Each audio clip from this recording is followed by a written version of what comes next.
The Toyota Land Cruiser is an iconic SUV with a complex history.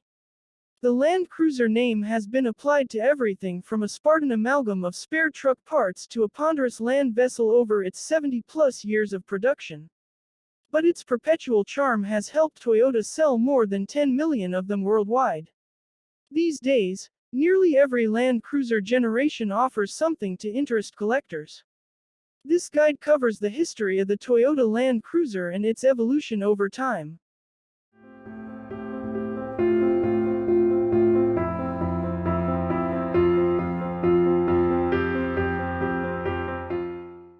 Land Cruiser origins. Toyota grew into one of the world's largest automakers in the years after World War II.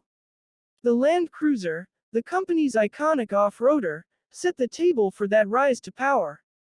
It was the first Toyota seen in many parts of the globe, at times because it was one of the few cars that could reach those places. It cemented Toyota's self-described reputation for quality, durability and reliability. Indeed, the Land Cruiser defined itself by its ability to do just about anything, except consume gasoline efficiently.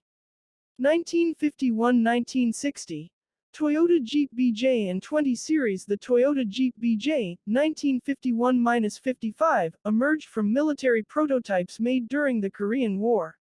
The B came from Toyota's B Series engine, the J came from Jeep.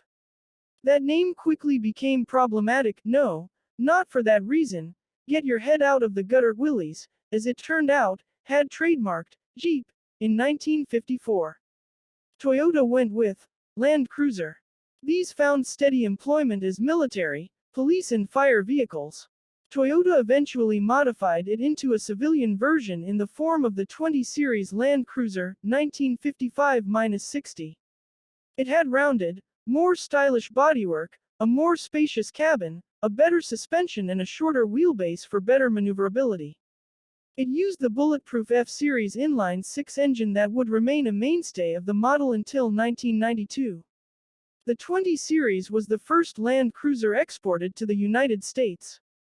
Toyota sold one of them alongside 287 Toyota Crown sedans in 1958, its first year selling cars in the U.S.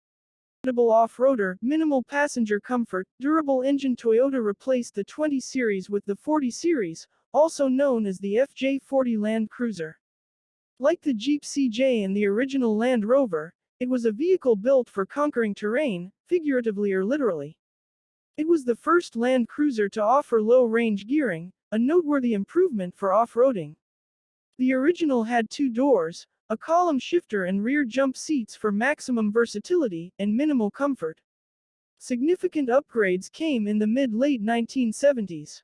The FJ40 got its first diesel, 1974, 4-speed manual, 1974, a bigger 4.2-liter engine, 1975, disc brakes, 1976, power steering, 1979, and air conditioning as an option, 1979.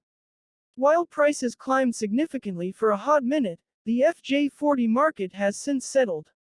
There are a lot of them on the market. One common modification involves swapping the stock engine for a General Motors V8. Toyota's famed powerplant lasts forever and provides decent low-end torque, but its power output is a bit feeble by modern standards.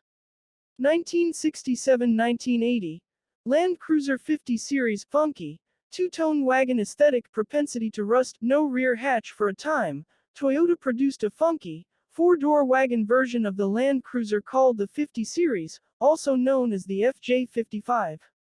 Toyota intended it for both the US and Australian markets, so it had to both survive the outback and keep up on American freeways. It was more family-friendly than past versions. It had two-tone paint, a sort of wonky-looking front end and a great nickname, the Iron Pig. Clean FJ55s are relatively rare, as this car has a propensity to rust. The FJ55 is also the only Land Cruiser not to offer a rear hatch, the back window rolled down into the tailgate. 1980–1990, Land Cruiser 60 Series, more family-friendly design, still a tough off-roader, indestructible. FJ62 goes automatic. The 60 Series replaced the 50 Series as the four-door wagon Land Cruiser.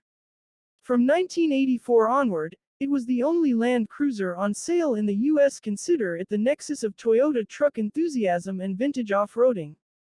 It was much more family-friendly than the FJ40, with a more comfortable interior, standard AC, rear heating, and power windows, but it kept the Land Cruiser's typical off-road capability. There are two versions, the FJ60 1980-87 and the post-facelift FJ62 1988-90. The FJ62 switched from a 4-speed manual to a 4-speed automatic transmission. It upgraded to the 3F inline-6 engine, which offered about 20 more horsepower. It also exchanged round headlights for dual square ones. 60 series Land Cruisers are nearly indestructible. Well-kept ones are still out there living the sweet life with astronomical mileage counts.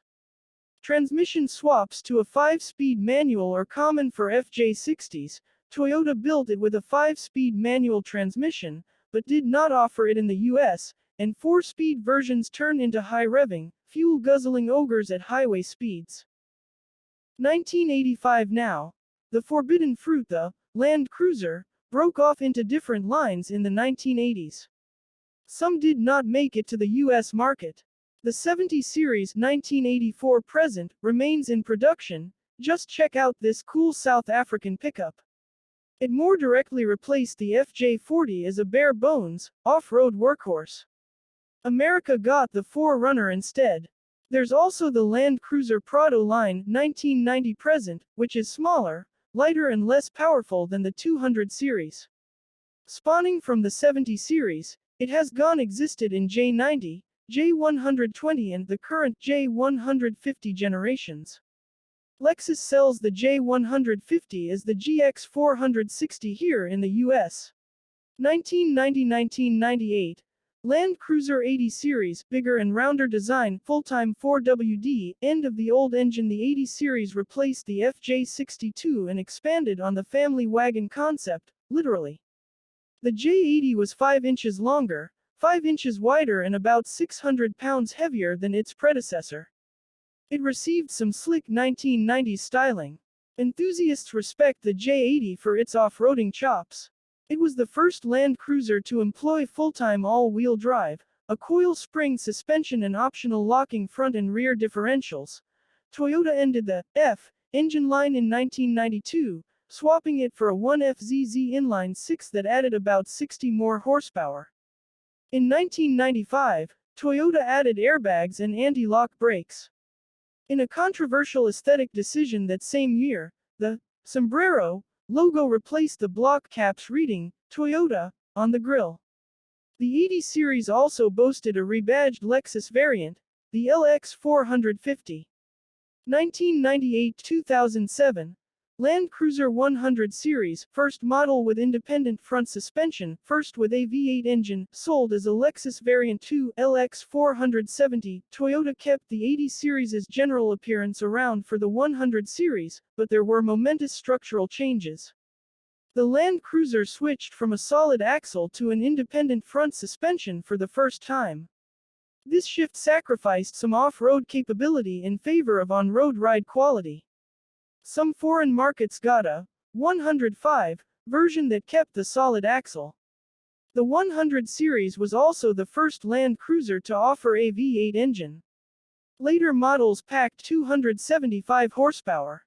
It needed it. This cruiser added another 400 pounds on top of the 80 series' mass. Toyota also continued loading the vehicle with luxury features and tech that now seems incredibly dated, DVD navigation, anyone. The J100 was also sold as the Lexus LX470. 2007 now.